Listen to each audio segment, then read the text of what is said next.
Sans feu Paris ne peut plus vivre.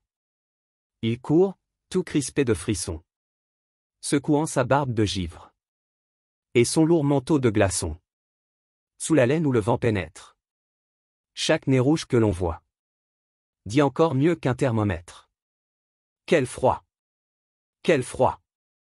Dans sa mansarde crevassée, ouverte aux injures du temps, le pauvre sous la paille usée cache ses membres grelottants. Trop faible, en vain sa voix appelle le pain qui manque à son vieux toit. Un seul hôte reste fidèle. Le froid. Le froid. Le monarque, en 1830. Sur ses pas amassés toujours. La foule enthousiaste, ardente. Sous le chaud soleil des 3 jours. Mais quand sur le quai la cour passe. Aujourd'hui, scène et peuple, on voit. Tout immobile, tout de glace. Quel froid! Quel froid!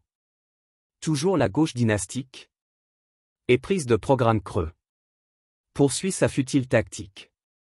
De demi-pas, de demi-vœux. Son éloquence en vain s'agite et tourne dans un cercle étroit. Le peuple dit en passant ville. C'est froid. C'est froid. Chaque matin, près de Lisette. Mon voisin, adroit séducteur. Sans feu, dans une humble chambrette. De sa flamme exprime l'ardeur. Mais lorsqu'après l'amour en fraude, l'amour conjugal le reçoit. Quoique la chambre soit bien chaude. Quel froid! Quel froid!